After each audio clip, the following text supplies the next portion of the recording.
This Voice of San Diego podcast is sponsored in part by the Downtown San Diego Partnership. As a nonprofit news organization, Voice of San Diego depends on our members, foundations, and sponsors like the Downtown Partnership. We are very grateful for all of our donors, and we will recognize their support during the show. Join the Downtown San Diego Partnership on Saturday, April 21st for East Village Sessions, a popular free workout event held on the streets of downtown San Diego. This one-day fitness event offers various workouts that will start your weekend off right.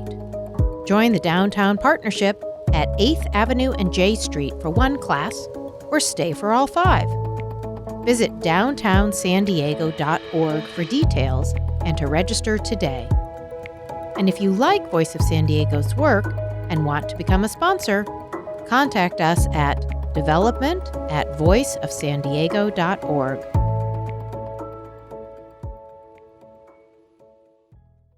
San Diego's got the zoo, SeaWorld, beaches, and Comic-Con. Tourists like it here. Entertainment and hospitality is one of the top 10 industries in San Diego. Hotels and other tourism-related businesses account for 1 in 8 local jobs. Hotels also brought in about $113 million in tax revenue for the city last year. Because hotels play such a big role in our region, their owners have some political power. Hotel industry leaders are heavily involved in local politics. They've pushed to expand the convention center and called for stricter regulations on the Airbnb and home sharing industry. And in the last few years, some of them have taken on an active role in advocating to boost homeless services. It turns out tourists don't like to see homeless people sleeping on city streets. Elvin Lai is one of those local hotel owners involved in city politics. He's CEO of Ocean Park Inn, a boutique hotel in Pacific Beach that has 72 rooms. I caught up with Elvin at a cafe in Bird Park, where he was meeting with Councilwoman Barbara Bree. He just moved into her district, and he shot the councilwoman an email asking if he could somehow help out. Before Barbara showed up to the Sidewalk Cafe, Elvin leaned over to me and said, "I bet she asked me to join a planning group." He was right. So, have you ever been on a local planning group? I was just telling her that. You're listening to I Made It in San Diego, Voice of San Diego's podcast about the region's businesses and the people behind them. I'm Kinsey Moreland, and on this episode, how Elvin Lai was unexpectedly handed his family's hotel when he was just 21 and somehow managed to grow that business while also becoming a serial entrepreneur and an active community member.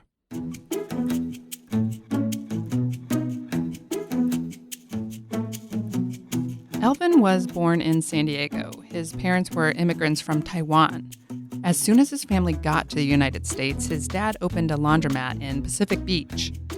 The entrepreneurial spirit runs deep in Elvin's family, but it's also just part of Chinese culture. My grandfather opened up a hotel in Taiwan as well, and had other small ventures and real estate ventures on top of that. I think the entrepreneurial spirit, actually in Taiwan, it was just called life because most people just did that. And it wasn't until they came to the United States that they really learned about what the entrepreneurial spirit was like. They never heard it categorized that way. So it really took my dad, I think, 15 years to really explain to me how the American culture was different from the Chinese culture. Chinese culture, this is how we survive in Taiwan. And this United States, it's like you have entrepreneurs because it's more of a luxury item, not a survival item. So it was interesting for him to dissect the two. Elvin is an only child. His parents leveraged everything to give him the best upbringing they could. When he was 5, his parents sold their big home in Spring Valley to buy a small house in Poway, the neighborhood with the best school district. Elvin's dad eventually sold the laundromat. His grandfather, who owned a hotel in Taiwan, partnered with a family in the U.S. and bought a small motel in Pacific Beach. In 1988, Elvin's father and uncle bought the motel, rebuilt it, and reopened it in 1991 as Ocean Park Inn. As the family grew its wealth, Elvin's parents tried not to spoil him. Elvin's dad taught him early on about the value of earning and saving money. I got a monthly allowance, and the allowance was then deducted from the things that I had to do. So for instance, when I got my license at 16, he gave me his old beat up car from 1986 740 turbo Volvo. The thing was a beast it was a tank. And it never sped up at all. It was just kind of like a slow lawnmower. Did it on purpose. But what he did was he says, okay, the value of this car is $8,000. I'm going to charge you $250 a month plus a 5% interest. So every single month at the dinner table, the first of the month, we would do all the accounting. We would figure out, here's your allowance minus your $250. So my allowance was $500 a month for school, books, whatever I needed, gas money or whatnot. And I was working on top of that too. And everything was deducted from that. So the $250 was half of that. And then he would reimburse me for things. But I also could take loans. So if I I really wanted to get this video game and it was $60, or if I really wanted to get this jacket and it was $30 or something like that, or this pair of shoes, I was like, Dad, I don't have money. Can I borrow money? Sounds good. Well, 6 months into it, I realized we were doing the finances. Hey, my dad says, you owe me money. What? You're supposed to be giving me money. How do I owe you money? He's like, well, let's do all the calculations. Here are your loans at 5%, loan. Here's the interest for everything. Here's your debt and all that kind of stuff. Here's your gas, half the gas money that I owe you. You still owe me money. And it just shocked me. It's like I had created so much debt with my father that I had owed him money. It was, and I was 16, a little just before I turned 17. And just realized, how important finance was. So It was his way of teaching me how he learned himself, and through small little things like that, he taught me. So I think that's part of that entrepreneurial spirit in that daily life as I was growing up, the nurturing, what he taught me. Elvin graduated at the top of his class and went on to UC San Diego. He wanted to be a doctor. So biology, minor in chemistry, was working at Scripps Institute in immunology at that time. I wanted to do an immunology. Study of infectious diseases, epidemiology. Really wanted to get my hands dirty on those really nasty diseases and really learn how they worked and stuff. So, I don't know, it just intrigued me. Then, just days away from his 21st birthday, his dad died of a sudden heart attack. There were no precursors. His dad never smoked, never drank. He was a healthy guy. The death came as a major shock. It was very difficult because I didn't know where to start. I didn't know what to do, how to do it, what to think, how to think. I didn't have someone to bounce ideas off of. I had my family members, but they were so distraught themselves that their brother would pass away that way. So, and my mom was taking it really, really hard too. I was really on my own, so I really looked outside. One of the first things that I did was I built a board of governors. Talk about a future CEO. Elvin's gut reaction to his father's death was essentially to build his own board of directors. I said, I need a group of people to help me. So I looked at all those people that helped my dad, attorneys, financial advisors, bankers, anyone and everybody. So I built a board of governors, people that I can call to, my best friends, dads, type of thing. I put them all on my board and made a call list. So if I ever had an issue, I would just make that call and just call down that list. And the other thing too was, I joined the University Club, Business Club right away. I think I was the youngest member ever to join the club at that time, at least. And just to surround myself with individuals that I wanted to be like. It's the whole idea of faking it until you make it, or rubbing shoulders with people and just kind of learn their ways. But I really looked outside for that education. Soon after his dad's death, while the family was still planning the funeral, Elvin's mom presented him with a big decision. My mother came to me and she's like, Elvin, you have a choice now. Do you want to continue to follow your dreams of becoming a doctor or study epidemiology? Or do you want to take over the family business, fulfill your father's shoes and, take over the legacy type of thing? And in my mind, I'm thinking, Mom, that's not really a choice, right? And she's like, no, it is. It is a choice because your aunt says she's more than happy to look after our interests. She'll go to work. She'll do everything. But my mom was basically saying, I think that it's personally best for you as an individual based on your personality that you should run the business. His mom was right. Elvin dove in and thrived as the hotel's new young CEO. So you stepped in as the head of the hotel and also finished college that Correct. same year? Yep. So I finished college. And you were 21. I was 21. I finished college right after I was 22. So it took me a year and a half to finish. Okay. Yeah. What was the biggest challenge? Was it, I mean, you look young now. Yep. I'm sure you looked even, Yep. obviously, a lot younger then. Yeah. Was it hard to get the respect of the employees? It wasn't shown that it was difficult to get respect of the employees. It was definitely there all the time. So one thing that my dad left with me was respect is not given, respect is earned. And I liken that to the aspect of Elvin. I tell my staff this all the time. If you're given a cup of water, the cup of water is your respect cup. When you step into a managerial role, you're given a full cup. As you drink from that cup, it's slowly depleted. It's your responsibility to replenish that cup of respect. So that's why, yes, respect is earned because of the position that you're holding, but you need to really replenish that cup and serve everyone else as well and earn their respect. So I spent a lot of time at the hotel. I slept at the hotel under my desk and trying to figure out how to run the business. So through, I think, my efforts, the staff learned. I led by example. They learned that I was committed to the family business. I was committed to their livelihood because I knew that their livelihoods were on the line too, that the success of the business was not just for my family, but for theirs as well. So I took that very seriously. As a biology major, I really saw business as a symbiotic relationship of things. So for instance, like my housekeeping department is the liver, my engineering team is the white blood cells, and the guests are the blood streams, running through the organism, where the corporate office and inside the hotel is the brain. So everything works together for that organism to survive, and if any one piece of that fails, the whole thing fails. So you're 21 years old, you're sleeping under your desk in your office at the hotel. Did you make payroll every month? Were there any lapses that happened right out of the gate? Talk to me about those. So as I was learning through everything, there were a lot of lapses. There were lapses in, and luckily I had a great staff that I was transitioning with. So we had an excellent general manager, Al Sessler, excellent assistant general manager, front desk staff. So honestly, I walked into a pretty well-oiled machine already. So, but the big company decisions were not being made, and the family started to step in to help me make those decisions.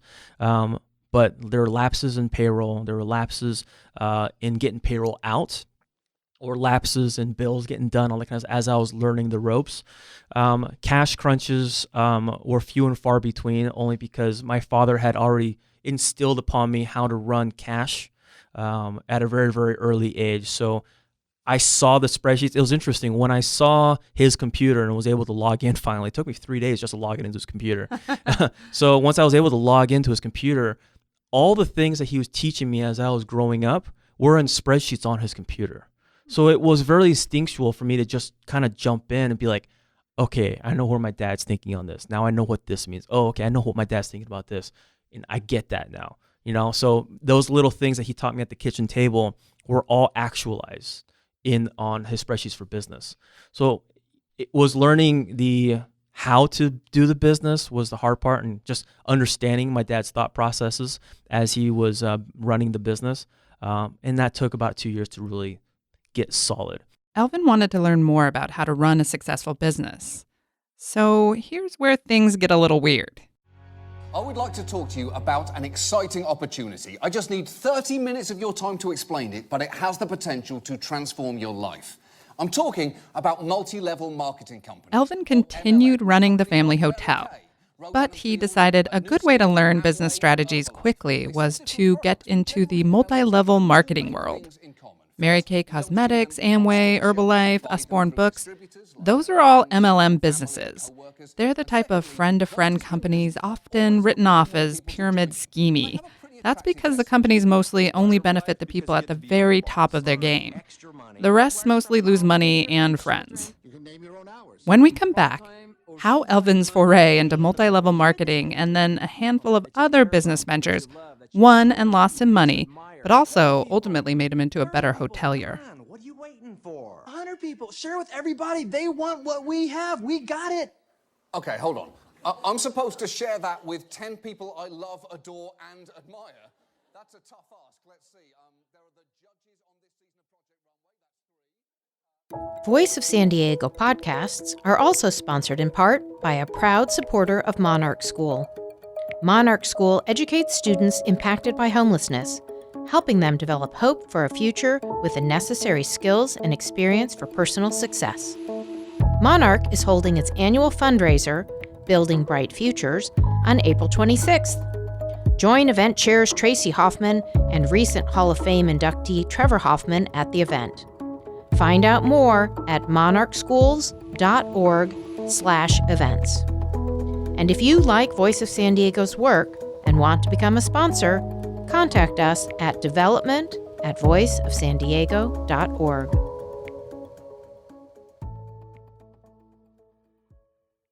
Hey, welcome back to I Made It in San Diego. I'm Kinsey Moreland.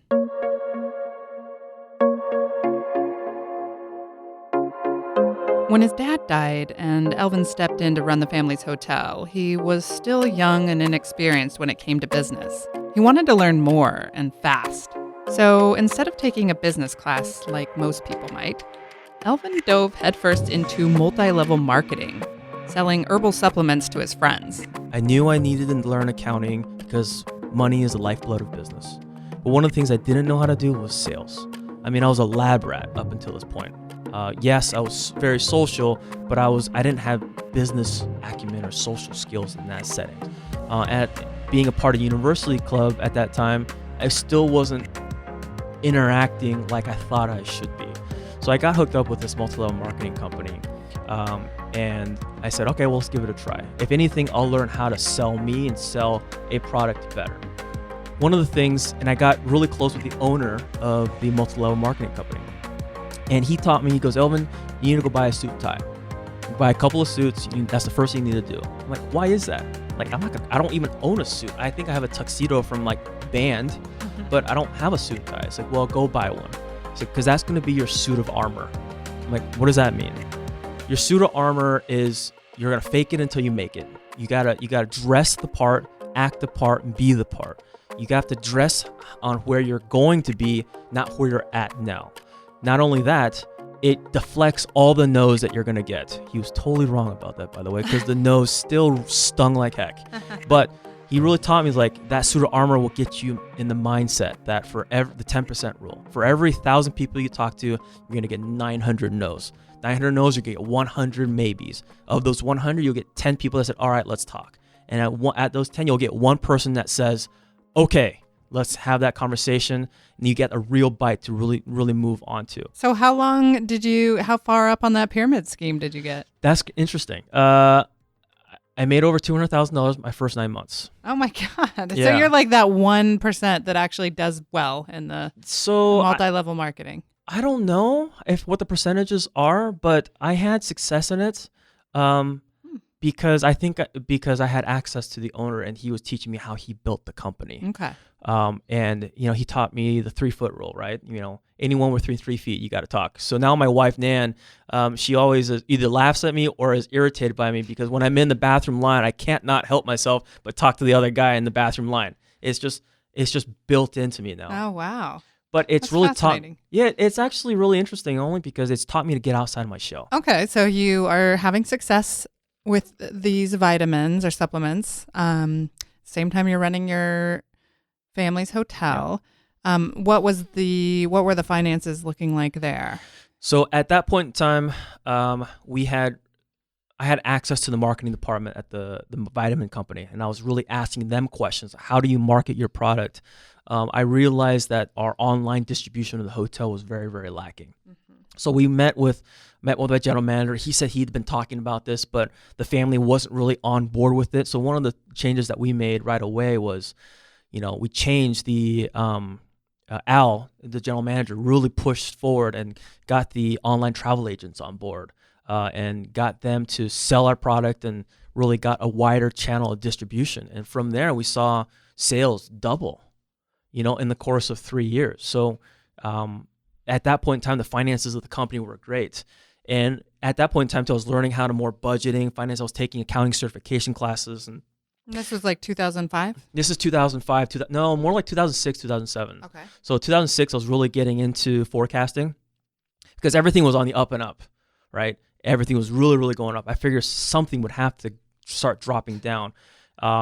All my banking, so that board of governors that I was talking about earlier, my bank advisors, everyone, the economic advisors were all like, we got to get ready for something. We got to get ready for something. So it's okay, well, let's figure out if I can tie stock indexes to the hotel. So in 2008, I had built a forecast that says 2008, we're going to see a 30% decrease in our hotel revenues. Let's build a budget around a 30% decrease. And everyone and all my friends in the industry were basically saying, you're crazy.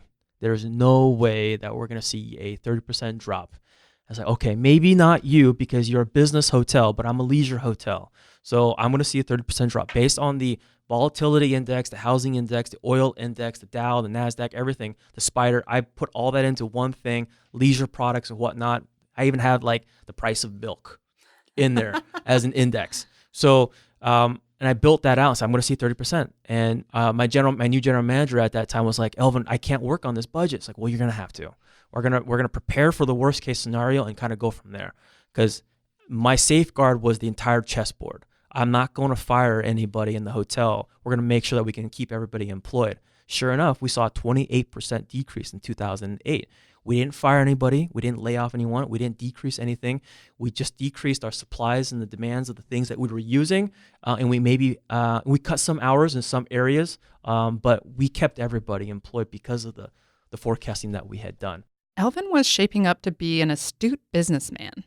The hotel's revenue was growing every year, and they rode out the Great Recession without taking too big of a hit. But running the hotel was never enough for Elvin.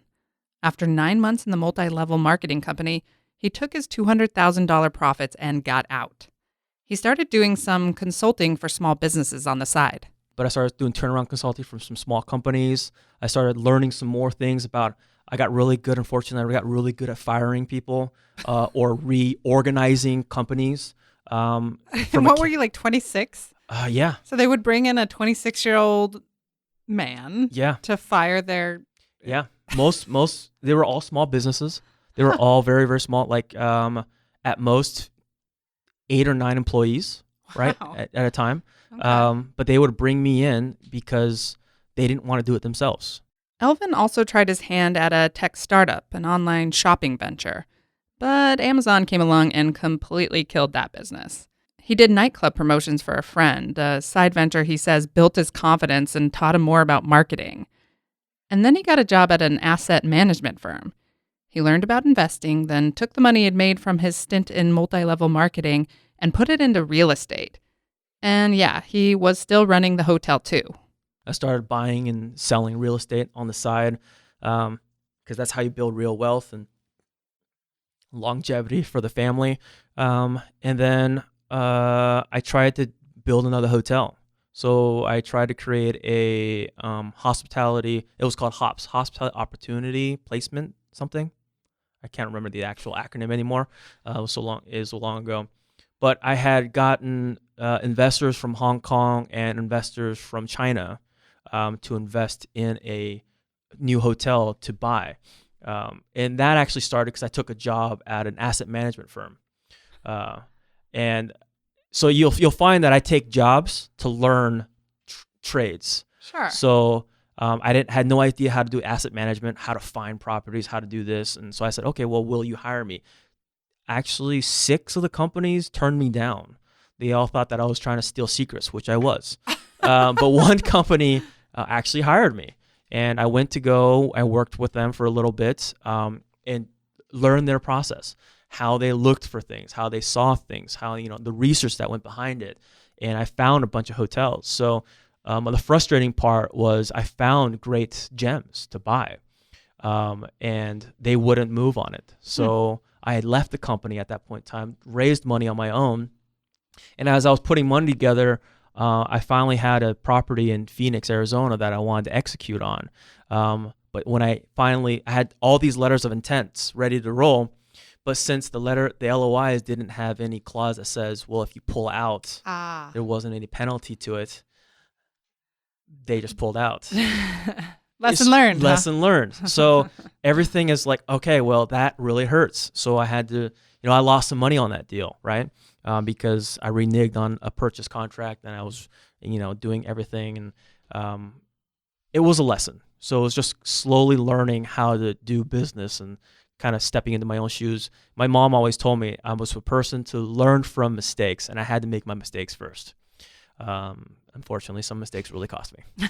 Yeah. At this point, I mean, how much money are you making from the at this point in your life when you were doing this other stuff and trying to buy this hotel? Yep. I mean, were you making $1 million a year? Or?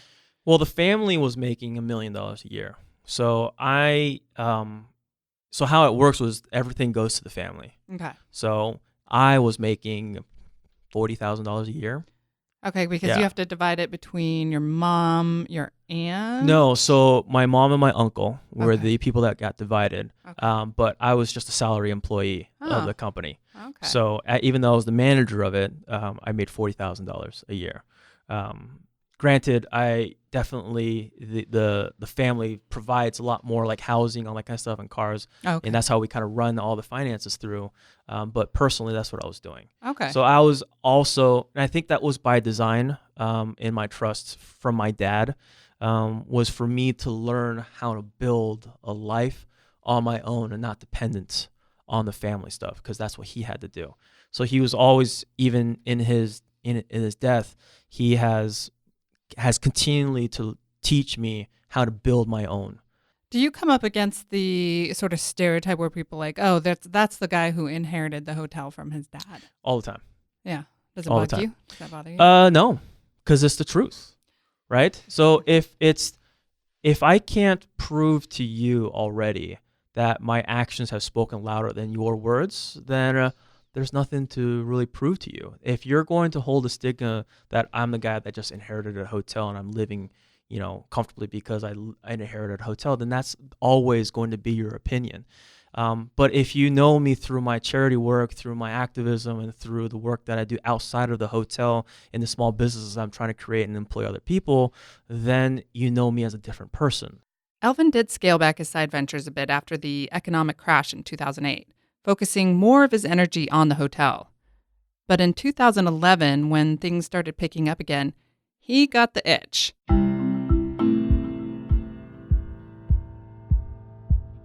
This time, he got involved with multiple hotel trade associations and his local business improvement association, Discover Pacific Beach.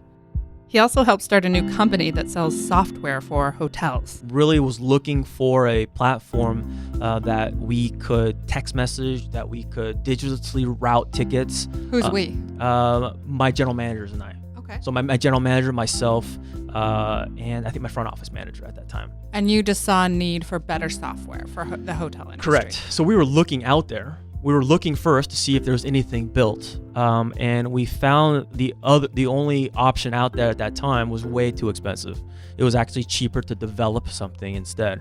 So we developed it. My business partner George and I, we sat in a room together and we was like, "Hey, this is what I need. What do you think?" And he says, "Well, is there a business for this?" I'm like, "Yeah, there definitely is." So we just started designing it from the ground up. So built a online, like a pass log. Journal entry kind of system with a ticketing platform for housekeeping and maintenance, text messaging platform, all in 2011, way ahead of a lot of the stuff now. So what we lacked was the marketing dollars to really get that stuff out there. We're still running as a business today, but it just lacks the dollars to really push out there. We have a revamp coming up this year actually for the SaaS company, Hotel Beat. So it's called Hotel Beat, the pulse of your hotel. Got it. And we're really pushing forward on getting that out there because we still think it's a great piece of software. It really solves a lot of my problems as an independent hotel owner, and I know it's going to solve others. In 2012, Elvin joined yet another business venture. He became a partner in Abnormal Wine Company and helped the business raise money to expand and become one of San Diego's first and only brewery-winery-restaurant combos. The place is in Rancho Bernardo, and Elvin says business is good. We've just constantly been growing. 2013, I really started with them. In April 2013, we went to do a fundraising for the expansion of the restaurant, and we had then finished that raise in August and started construction in September of 2000. How much money did you raise? We raised $1.5 million at that time. Okay, so from private investors? Private, all private. Okay. Yeah. We haven't taken any institutional money yet. It's all been private. So it's a lot of pitches. A lot. But the business ventures and his involvement in trade organizations still wasn't quite enough to fulfill Elvin's drive. After one of his hotel guests was assaulted by a homeless person a few years ago, he decided to spearhead a program meant to get homeless people off the streets of Pacific Beach. Personally, my self-interest is if Pacific Beach doesn't grow and beautify and evolve positively, then there will be no business to have because there's no business district to have it in or community to support it. On top of that as well, I believe that it's also my responsibility as a business owner in that area to contribute to those who are unhoused, who find themselves unhoused or in a situation where they just need a lift up, to help them out of that as well. So we created PB Clean and Safe, basically out of the thought that we weren't getting any help, we weren't getting the support, and we weren't getting any response either on it. So as an entrepreneur, I just said, okay, well, let's do it ourselves. Let's see what it's going to do. Lori Zaff was very gracious in giving us $45,000 for that first year and a half that we got out of her funding to really stimulate that. The Business Improvement District put some of their funds to that, and then the business community involved started putting money towards that as well. So we came up with enough to hire 20 in total. So far, we've hired 22 individuals through PB Street Guardians. So Pacific Beach Street Guardians is the subcontractor, who is also 501c3. They specifically work with homeless individuals on cleaning. So we hired them. They hire individuals. They've helped 22 individuals and gotten 5 individuals off the street permanently back home with their families so they can recover. So I think that's the best bet. I mean, so dollar for dollar ROI-wise, if we want to talk that, our program has definitely worked the best. And the other half of that was National Public Safety came on board as a security contractor to really deter those bad actors from being bad actors. So it's a real combination of, you have to have the security, but you also have to have the ability to uplift everyone at the same time. Elvin was also recently appointed to the San Diego Convention Center board. He's 36 and one of its youngest members. He says his need to be involved in the community came from a talk he had early on with his dad. One of the big things that he left with me also is the game of chess. When I was 10 years old, we were playing chess. He asked me, do you want to be the chess piece or do you want to be the chess player? I'm like, what's the difference? He's like, well, they're both very, very important. Being the chess pieces and being the chess player. The chess pieces are just as important as the chess player. Which one do you want to be? And in me, I was like, I want to be the big tough guy. And it's like, I want to be the chess player. That's the most important guy, right? He goes, okay, that's fine. If you want to be the chess player, but you have to be responsible for the board. And I didn't know what that really meant until he passed away. So, and what that means to me now is if you're going to be responsible if you're going to be a responsible chess player, you're not only responsible for your chess pieces, but for your opponent's chess pieces and for the board. So, in instance, for the hotel is there because of its competitors. And if it doesn't have competitors, it won't. If the competitors aren't doing well, then your hotel is not going to do well. And the chess board is the community. If the community is not succeeding and thriving, then there's no business to be had either. You have a responsibility to the community that you're doing business in, as well as responsibility to your competitors that they succeed as well. And that's why I'm so active in the community. That's why I'm active in our trade associations. It's based solely on that principle. Elvin's hotel's annual gross revenue is $3.5 million. He's got a lot going on. These days, one of his big jobs is advocating for short-term rental regulation in his role with one of the hotel trade associations. At that Sidewalk Cafe meeting with Barbara Bree, he lobbied pretty hard for tighter rules and said he backed her most recent proposal. But with all that he's done and continues to do, Elvin says he doesn't consider himself successful quite yet. When my father passed away, I said, okay, well, if I can't become a doctor, then I'm going to open a free clinic. So I'm going to serve people by funding a clinic where doctors can help people. So it's all about that board again, making sure that community foundation is solid. So I guess my success is the moment I open the doors to that free clinic and I'm able to fund that through a trust on a yearly basis without external donations, that will be my point of success. Elvin just welcomed his first kid into the world, a baby girl. He said he's finally starting to see the importance of spending less time working and more time at home. It's funny, though, because his solution to that problem is to start yet another business. That's my biggest failure, is that I don't have that balance yet. And I'm working on that. So I've actually launched a new business this year and to free up my life. So it's a business management, business solutions company where the first customer is me. Thanks for listening to I Made It in San Diego, folks. If you like the show, please consider just taking 1 minute, going to voiceofsandiego.org and clicking the donate button. Make sure to write in podcast in your checkout. Thanks for listening to Voice of San Diego podcasts. This show is part of the Voice of San Diego podcast network. Visit voiceofsandiego.org/podcast. There, you'll learn more about our award-winning arts and education podcast, CultureCast and Good Schools for All, the Cura Chaos podcast about movers and shakers on both sides of the border, Beer Talk Radio, our business show, I Made It in San Diego, our sports show, The Kept Faith, and the rest of the shows in the network. Voice of San Diego is a nonprofit. The majority of our budget comes from grants and donations from readers and listeners like you. If you like the show, please take a minute to go to voiceofsandiego.org and click the donate button. Or if you have a business and would like to sponsor the show, contact development@voiceofsandiego.org or call 619-550-5664.